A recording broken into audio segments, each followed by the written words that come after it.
Welcome to the expansion of consciousness. I'm your host, Jason Medlock, and we have an exciting guest tonight. First, talk about what we have upcoming here in Houston, Texas on April 28th.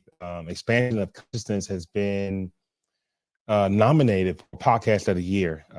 It's just wonderful a thing for us to be in our third season to be nominated for Podcast of the Year and actually win it. So we're excited about that. So just wanted to let you guys know that. But we are about helping people grow and expand their consciousness, and that may be in a lot of different ways. It may be with a spiritual teacher. It may be with a business coach. It may be with a life coach. But all these different facets that are out here for people to learn, techniques that are out here for people to understand how to integrate them in your daily life. It's available through coaching, through reading. It's available. But our guest tonight, DiGeronimo, and when I tell you this is an outstanding, beautiful soul, an award-winning author, a woman in tech turned, just she's done it all. She shares her energy practices and empowering strategies that listeners can use to create more impact. With new levels of awareness, JJ shares a more spiritual side of her life that understandably strengthens her mission to empower women at work and in life. Conditioned to work outwards, JJ juggles a variety of external validations, such as titles, salaries, relationships, intermingled with self-doubt, negative self-talk, and demanding schedules. These same procedures lead many women to ask, am I enough? What am I doing? Or is this it? With over 20 years in the tech industry, she's no stranger to navigating the twists and turns of moving from entry-level positions to leadership. And now she is focusing on unleashing leadership and insights from within. Does that sound familiar, audience? Everything starts from within. And this is a fabulous, fabulous young lady who, has a ton of credentials, a ton of ideas, and things that she's already put in practice with women, helping people raise their frequency and their vibration. But we're going to go ahead and bring JJ on without any further ado. Hey there, JJ. How you doing? Hi, Jason. I couldn't be more thrilled to be here with you right now. Well, super. I want to make sure I said your last name correct. So you may want to just throw it out there one time just to make sure that I did it Oh, right. sure. Oh, sure. It's JJ DiGeronimo. There we go. Okay. All right. So you know what? I'm glad that we've had this opportunity to finally have a conversation and share with the expansion of consciousness audience. I'm looking at your background and I love everything that you do. Um, you know, you're about raising frequencies, you're about empowering women, mindfulness, understanding how to remove blockages. You're an award-winning author. Can you kind of walk us through this fantastic um, and eventful career that you've been able to experience? Well, I wish I would have known early on that I'm a 3-5 in human design, and the 3 stands for trial and error. And I would say that that is the underpinning of not only my life, but also my work. I am very much a explorer, a seeker, a problem solver, a Mm, I would say action-oriented individual, and I definitely don't take no for an answer. So it is taking me, the last 35 years, to kind of get to where I am right now in regards to my work. And I feel like I gathered lessons every step of the way, even back to one of my first jobs. mm. Wow. You spend a lot of time working with different people, women in particular, just about how to observe different situations, how to read different people. For instance, the way your energy impacts a person when you're meeting someone and just kind of following, the tea leaves on how they react to you. Has that been insightful for you to kind of understand how all that works? Is that something that you've really enjoyed doing? Well, I think my work really sort of where the rubber hits the road is when I get to be with people and talk about their journeys, their obstacles, things that are happening. With everything that's happened the last few years, I do a lot of one to many events. So I've had to shift sort of how I show up, but I think it also has given me space to really uncover my next level of learning. And I spent a lot of time over the last 3 years learning birth charts because I feel like they were one of the tools that really helped me uncover more of the work I was supposed to be doing while I was here. So through the last few years, I've been showing up online, which has been really fun, and even creating a community to talk about some of the practitioners I work with and things that I've done to sort of unpack the self doubt and really give myself more permission to lean into my whispers. So when you unpack all of this self-doubt and fear, possibly depression, whatever that may look like, which modality or which um you know process are you using uh, to understand what's happening and to actually remove it Yeah, well, I'd like to say, throw it away? Jason, there's a magic wand, but there is not. And there's not one magic practice either.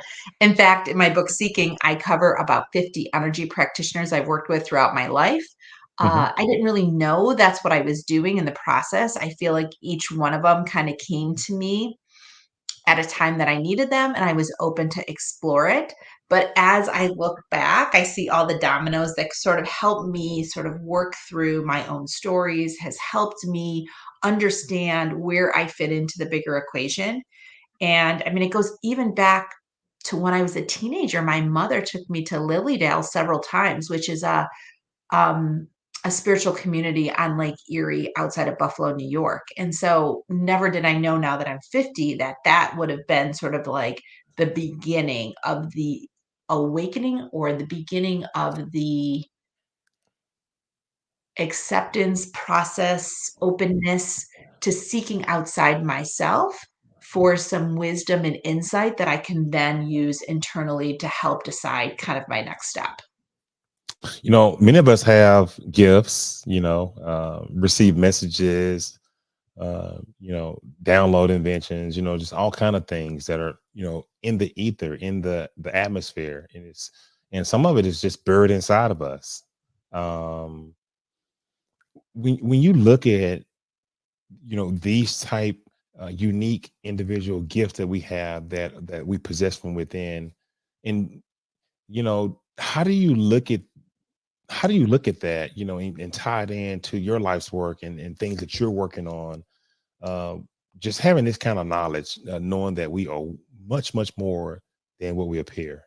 Mm. Well, I will tell you that through the years, I have had incredible energy practitioners I've worked with. I've learned some of my own gifts. But I think the thing that has really come forward for me is the realization that we are all teardrops of the bigger, encompassing, enlightened, universal energy. And the way that I sort of view it for myself and share with others is that you think about when you're born, you get a teardrop of that energy comes into your human vessel or your human body and is buried deep within. And our life's work is buried in all of that. And some of that has gifts and insights and wisdom.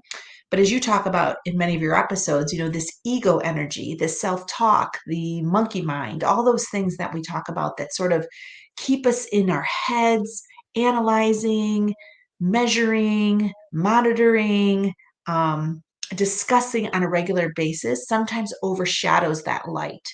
And so, using a lot of the skills that you teach and some of your visitors have taught with mindfulness and meditation gives you the ability to create space for that light to shine.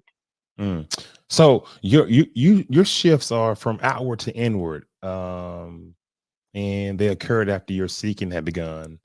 Um, so as you learn to look more inward, um, and more often for recognition and power and maybe security, the next level of your life's work. seems to emerge. So, how can one shift from seeking outward to seeking inward? Yes, it's a beautiful question. I think for me, it was something that happened over time. And, I believe that our relationships are our biggest teachers and often our biggest catalysts. So for me, over time, just continuing to hit hurdles and situations and life experiences, I got to a point where I realized that a lot of the things that I had set forth for myself were visions of success I have predefined. If I achieved it or did not achieve it, I seem to feel the same way. And I feel like there might have been moments of joy, but in a lot of ways, there wasn't that really glorious energy that you think you're going to feel when you get to these milestones. And in 2016, I really just felt like I didn't know how to experience joy. I lost my mojo, I lost my energy, and I feel like the relationships around me were just reflecting where I was in my own process, which was kind of Been just there. sort of swimming in the mud puddle, and I Yes. didn't know where to go, Yep. honestly. And that's kind of what really kinda kicked off, like, the next generation of my seeking. Yeah. I mean, I've been there before. And for me, when I felt like, I was disconnected, was just kind of moving through sand, I actually lost my connection with source, and Mm. I was focusing on all these other things that were helping other people, but I was not really keeping my connection very tight. And it happened to me. So it can, definitely, Yeah, that's definitely. kinda what happened to me too. So what did you do? What was sort of the first step that you look I had to back and call my spiritual teacher back so she could get me back grounded and she could move me back to the roots of everything she had taught me. Because you start to learn all the different techniques and the modalities and the Mhm. work that comes from that, and learning different people and bringing this energy on. And then all of a sudden, after a month, you're wondering, why don't you feel like you're moving any further? So I've had that experience. Yeah, and that's kind of what happened to me too, is I just realized I was not experiencing, like, what I thought it was going to be like, and I had all these accolades, and and if you were to read my resume and stuff, you'd be like, "Oh my gosh, you made it," but inside, I just felt so disconnected, Yes, we have to and then keep that just things connection. kept happening around me that things just kept falling apart. I'm like, "Okay, I got the message. I got it. Now where should I start?" And I ended up going to a tapping session. That was the first thing I did, and I didn't even know anything Yes, about tapping. I just went yes. there, and the woman's like, "Why are you here?" I'm like, "Listen, I've been guided to come. I don't know why I'm here." She's like, "You didn't register." I'm like, "I know. I decided like an hour ago I was coming." Wow. So that So, was really the beginning. so you have clients out there, and you walk women and men through different stages of their pain, their hurt, uncovering things that can be healed, and so they can move forward with their life. Um, One of the things that you talked about earlier was self doubt, Mm. and I'm wondering, how long can we allow self doubt to influence our decisions? And at what point does it compromise our life's work? Just not being able to totally think that you can do it. Well, if someone has that figured out, could they please call me? Because I will say that I have self-doubt Uh, every single day, sometimes multiple times throughout the day, but because how do you handle it though? How do you handle self doubt? well, I think the first thing is, one, mindfulness has been a really big piece of getting to this Yes, new level of awakening. And, yes, thank you, John Kabat-Zinn, for creating, the 8-week mindfulness class that I attended, because, and I had to start several times. So it was not a first time winner with that. I just didn't get it. It took me a while to just really understand what it was all about. I was going there trying to be like so productive, like creating lists and analyzing things that had done that week and what I was going to do. I just took me a while to just allow myself to understand what was being taught. And I think as an A plus player that gets you the accolades, right, that everyone says you're striving for, it mhm, often deters you from really being present, and without Mhm. the right training, it's really hard to handle the self-doubt. In fact, most people don't even know they have self-doubt because they're flying through their decisions, flying through their yeses, and they don't have time to just understand like this energy that's constantly talking to you. And most of it is not super positive. So without mindfulness, you don't understand the initial ego reaction you have to most situations. And until you can kind of teach yourself, whether you do it through videos, through a coach, through a training class or an in person, whatever you do, you should do something in regards to learning mindfulness. That's when you can say, I'm going to do this. And then you wait a second and you hear all the reasons why you shouldn't, because we all have them. And then you can say, I got this. I got this. Because it really is more of a protection mechanism in a lot of ways. And it is a lot of energy that is really just trying to keep you in a safe place. But in a lot of ways, we don't need that level of safety. We don't need to be that cautious. And frankly, women really need to proactively push through that self-doubt even more than men, and it shows up in a lot of ways professionally. Like, women feel like they need to have 120% of their resume or 120% of the job description, where men feel pretty comfortable at 60% to apply. So if we want more women at more tables, if we want more women decision makers, understanding your self-doubt and how much it impacts your decisions is absolutely critical. So you mentioned mindfulness. Mindfulness practices.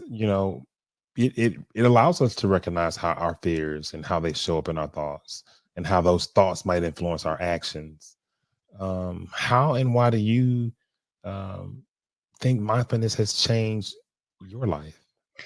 Well, for me, and I think for a lot of people that I've talked to about mindfulness, mindfulness gives you the ability to be in the present moment, which is very difficult and you have to train yourself to do. Most people live in the past or in the future, not really right where we are right now. And if you were in the moment right now, you're much more aware of what is on replay in your head, which could stem back from second grade when a teacher told you XYZ, or your great aunt told you, you're not good enough, or maybe your first job, or, somebody in your family or somebody in your community. I mean, those stories do not go away easily.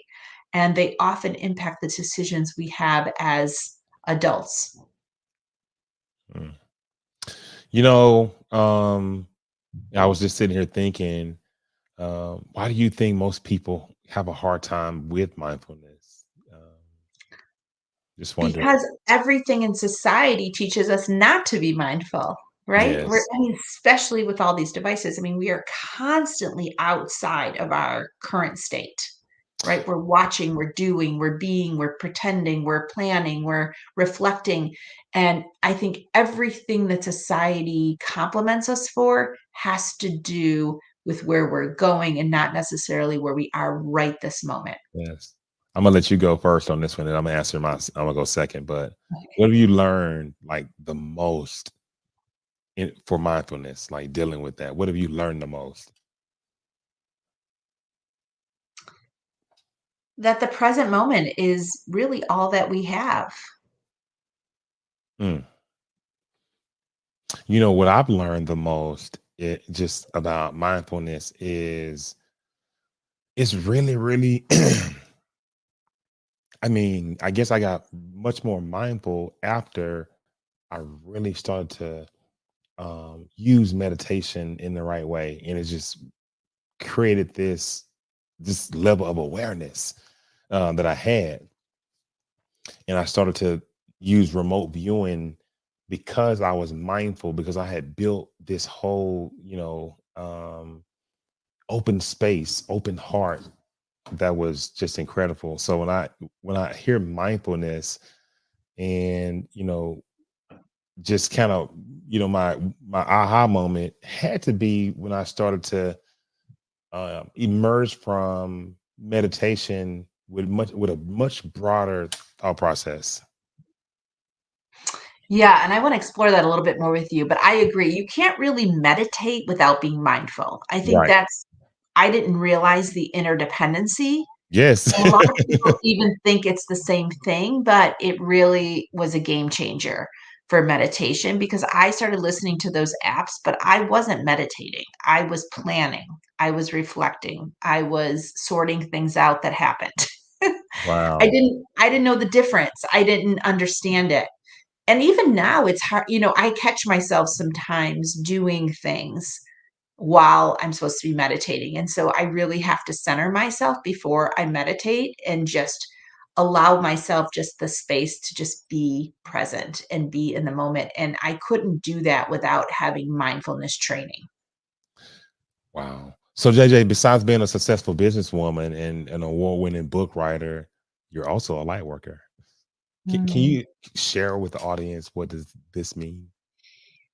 Well, I feel like we all have the ability to be light workers, but light workers are people placed on the planet right now that have chosen to be here to remind people that they are light and that they are part of a bigger energy. And we often have tools, techniques, and ancient wisdom to do that. And I believe that I am here as part of this network of light workers that are strategically placed all over the planet right now to illuminate our knowing and to raise our frequency to shift the energy of the planet.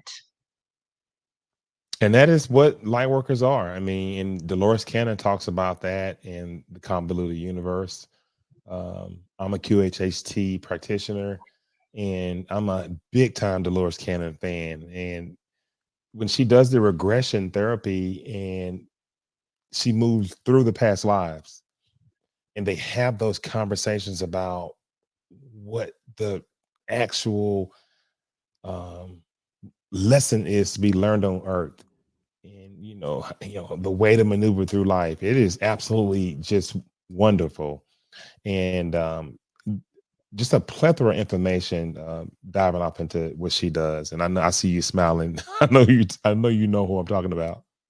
I love her, and I have 2 QHHT practitioners, and I read the book, Great.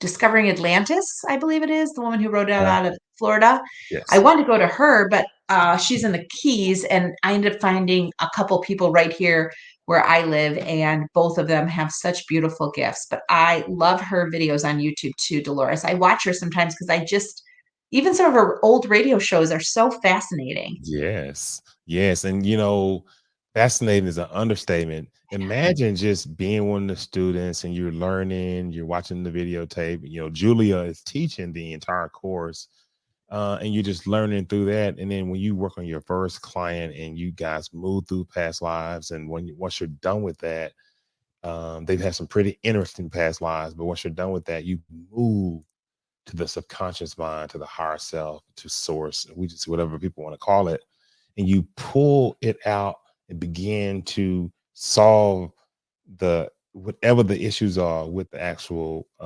client. It's amazing to hear the brilliance and the energy coming from their voice. They're not the same people. They are so much more sharper and intelligent and direct. It's absolutely amazing. I love it. And for anyone listening, it is such a gift you can give yourself to do a QHHT session. I've done a Yes. few of them, and it's just another level of self-discovery. All of these tools and techniques help us as humans illuminate our light, clean out our closets, remove darkness that is no longer serving us. And I believe we are here to really work with this vessel so that we can be as bright as possible. So whether you use QHAT or tapping or any astrology, or you use any type of energy practice or practitioner that comes to you through a referral based networks, I think that it's worth it. It's often such a gift you can give yourself. Absolutely. I want to get your feedback. I want to show you this right here. And where we go. Yep, there we go. Give us some feedback on this. Oh, that's you. My bad. Ah, It's a beautiful website. I wanted you to be able to talk about your website to the audience. And I know you speak, and you're a best-selling author. You're a podcaster as well as I am. You have retreats. Wait a minute, why am I selling this? You should be doing this. Oh, you're so sweet, Jason. As I mentioned before, like I'm a trial and error. I like to try so many things and then package the best of what I find for Yes. people that are on similar journeys. So I've had great joy in just packaging them up. And let me tell you, books writing is something I never thought I would do. I'm an engineering mind. I'm dyslexic, so it's really hard to edit my own work, but the universe had something else in mind. And so when I brought together my first group of women in 2008, I really just brought them together so that I could learn how they move through working and having a family. And I bundled up the best practices for working mothers on how to maneuver, the work environment and being a mother. And that's really what kind of started me on my book journey, which then brought me into my second and my third book. Wow. Yes. And in 2016, I got a whisper to bring women together in nature, but I did not do it until 2018 because I didn't trust myself. I never had been to a retreat. I didn't even know what retreats are. And in 2 weeks, I'm going to be having my ninth retreat. So you have the book Seeking, Accelerate Your Impact, the Working Woman's GPS, corporate book clubs. You want to spend some time talking about those? Well, I think for anyone listening, I think, each piece of our journey, and especially as women, whether, we've chosen to work and have kids, or we want to get promoted or get on boards, or we come to a point where we realize that we've done everything we thought we were going to do and we didn't necessarily feel the joy and momentum or even self love that we thought we'd experience. I have a book on each of those because those are situations and experiences I've had to go through personally, and I didn't think it was easy and I couldn't find the cliff notes. And so, each book really is a workbook and tools and everything I've read and done that has brought me to this point. So I think for many of us, we just need sort of a playbook of how to get it done. And these are books I created because they're based on what I wish I had when I was going through these pieces of my life. I mean, absolutely wonderful to just have the level of discipline to put together sustained content, and 4, 5, 6 books, and it just takes a lot of concentration. And I applaud you. Now, I know that you do some speaking. Talk to us about that. Well, for me, it's the easiest way to get to as many women and men as possible is to speak. And I knew early on I was going to be a speaker, but I didn't know how. And it wasn't, you get glimpses of your life's work early on, and you get just sort of ideas and momentum like, hey, I think I'll join the National Speakers Association when I'm 23 years old.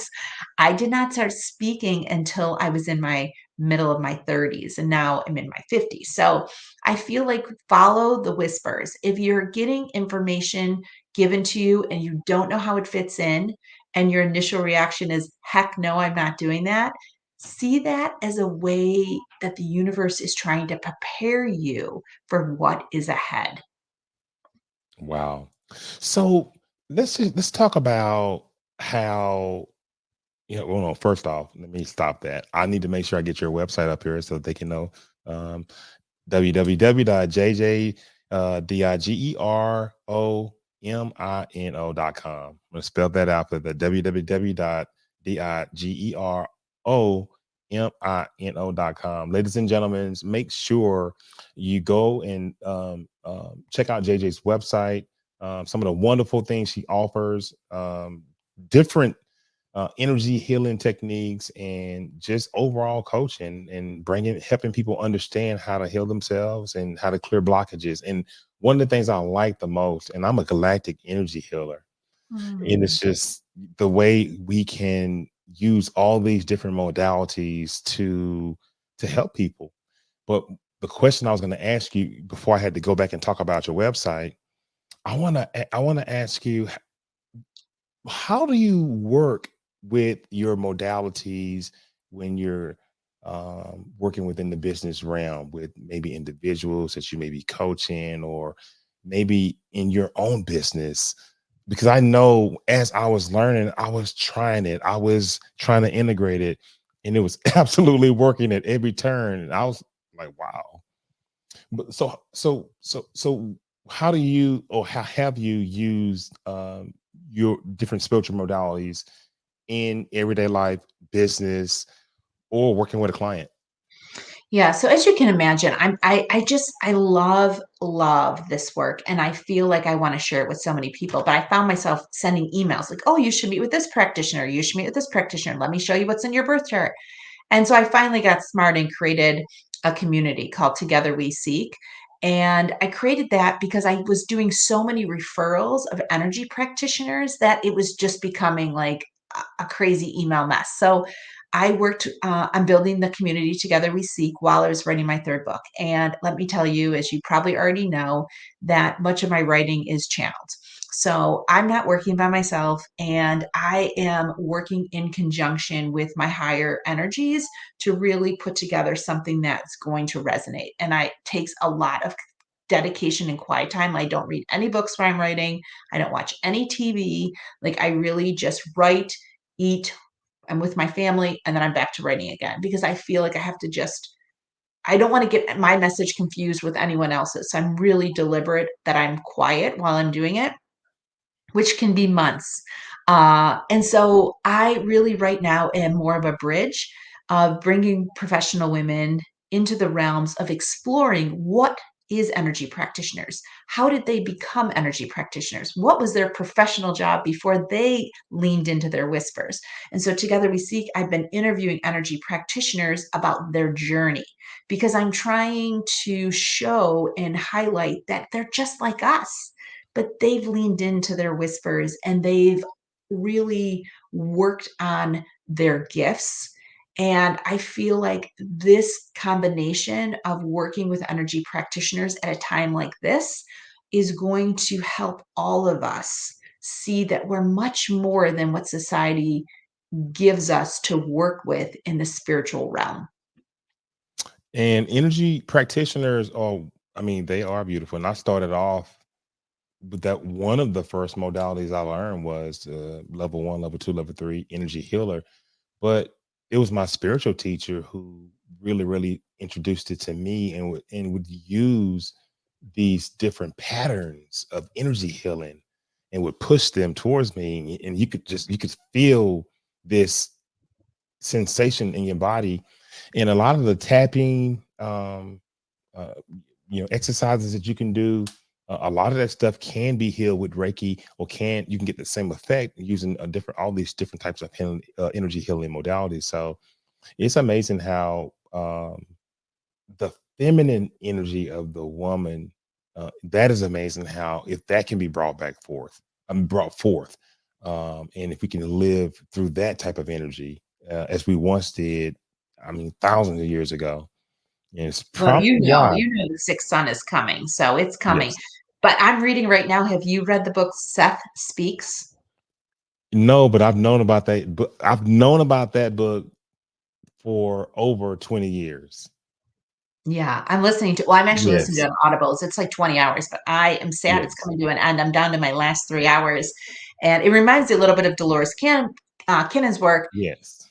and it's just amazing. It comes from this woman, Jane. It's just amazing, and, it highlights the things you already know, but it's Mhm. really just an amazing reminder in a different way. Right. And I want to talk, I have to interview you because I want to talk about this galactic healing. Because in my book here, I have a chapter 46, your fuel stations and galactic chips. And Yeah. I feel like, I do a lot of work. Well, I should say I don't do a lot of work. I have the Palladians come to me a lot, but I'm still trying Mhm. to figure out like how to communicate with them because they come I don't have it on right now, but I have a light in my office that they come and blink the light on and off, on and off, on and off. And they try to get my attention in all these ways. And I am still trying to figure out like how to communicate with them. Wow. My spiritual teacher, Chloe Moores, I don't know if you've ever heard of her, but Chloe, she has her channeling abilities, and you can look at some of my episodes. She comes on a lot. Her channeling abilities are just, I mean, yeah, I've been with a lot of channelers, so she's very, very, very, very, she's a very open channel. Mm. And the Palladians would come through, Octurians would come through. I mean, obviously the reptilians, and they're good and they're bad. There's some bad, but the positive energy reptilians, Mother Earth consciousness would come through. Yep. Um, and she would move all of these beings and said, "Are there any questions?" And I would have all my stuff ready, and it would just be amazing. So I could just, I know that you talked about trying to understand and trying to differentiate with how they're communicating with you. I can resonate with that because when I've been taught how to channel, but I'm not audible. It's not that someone's talking to me, but I get all these images and I get this feeling as if the images should be telling me the story, and those are the messages that I'm getting. And Mm, I took that same, and I learned channeling maybe I was working on it for 2 years, and I took all that information. And that's why I think I've become a really good remote viewer, because I use mm. all the same principles that I Yeah, I draw think from. that's my next I now that I would just say books for me too is really about wrapping up a chapter in my life so that I have the space to move on.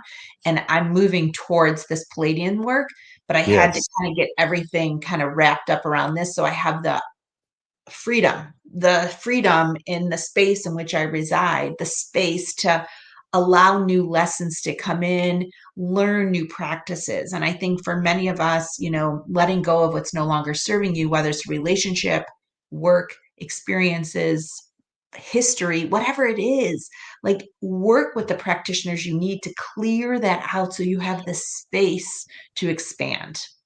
And one last thing, and I know I'm saying I know we're running out of time, but the fact that we can use these modalities to reprogram a client's mind, to show them how to keep the meridians flowing in the chakras with energy healing.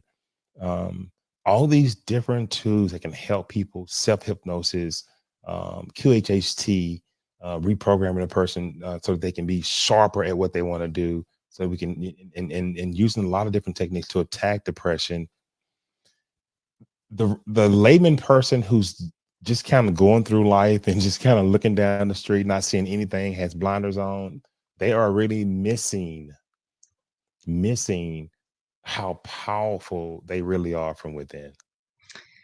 Yes, but we have to remember that everyone his time is, time is w- I don't know, depending on how much research and how much they like, time may or may not be valuable, but everything is happening at the same time. Yes. So that person is having a lifetime experience, but that is the lifetime experience. You and Yeah. I have probably had a lifetime experience 100 plus times. So we are much more awakened to the connection, the light, our gifts, and that you will attract the frequency in which you reside. And Mm. so I feel like a lot of my recent work is about aligning to uplifting energy, positive energy, grateful energy, because I am done with those frequencies. I've experienced those this time and hundreds of lifetimes before, that I feel like this is where the frequency is now. This is where the frequency I want to be in, just like a radio station. It's like, and Dolores talked about, I want to be in a certain radio band, that I'm going to attract people like you, Jason, and you're going to attract people like me. And I think Yes. the people that are oblivious, the magoos of the world, they're exactly where they need to be, but they're not going to be in conversations like this with us right now. Wow, JJ. I'm fascinated. I'm a fan. Ladies and gentlemen, go buy the book Seeking right now. Yes. But you know what? One thing about that book, in your words, how can it help us? How can it help It's a us? vibrational book. It's a vibrational book. The book carries a vibration. And if you're at this vibration, it will call you. It's like there's certain books that I've read that I wasn't ready for 5 years Well ago, said. right? It's like this book carries a frequency. And if you're ready and open to this frequency, the book will be open to you. And I feel like the wisdom that you need will be in the pages. And I have people, there's 74 key findings. I have people just opening pages up and reading the key finding or just a chapter. and they're not really reading it beginning to the end. They're using it as sort of like you would an Oracle deck. You're just opening the page that you need right now. So, I think it is a tool. It is a tool and it helps me still. And I am super grateful that they've chosen me to channel this book. I love it. And you know what? I'm gonna be getting that book too. Trust me. Okay, JJ, it was a pleasure. I want you to hold on for 1 second in the back. I'm gonna close this out, but I'll be right there. It was a pleasure. You know what? Wait a minute. How rude of me. Can you give the audience one last goodbye and maybe some tips or your next seminar, or maybe there's a free gift? Uh, Whatever you need to say to the Mm. audience, be my guest. Well, obviously, I'm super honored to be here with you. I'm so excited that I'm on this part of my journey that I would be connected and that we can have this type of conversation. I feel like Yes. so privileged to be here and be in this type of realm with all of you. So I just really am grateful for that. If you want a few chapters of Seeking, you can go to jjdigeronimo.com. There's a pop up and you can get a couple chapters to check it out and see if it's for you. And then you can always join me live inside my community. Together we seek. All right. Okay, JJ, 1 second. I'll put you back in the back office. I'll be right there.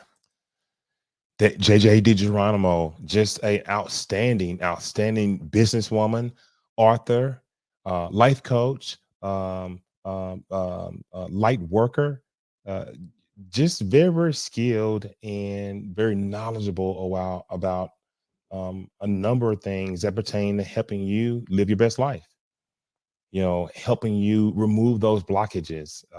If you're dealing with depression, pain, any type of trauma, JJ is a expert at what she does. And she's an accomplished author, and she's spoken all over the world. So we're talking about a person with a level of intellect and ability to help.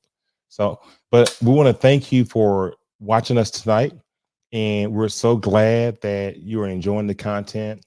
The watch hours on YouTube are looking really good, so I know you're enjoying the content, and we want to keep on giving you what you're looking for.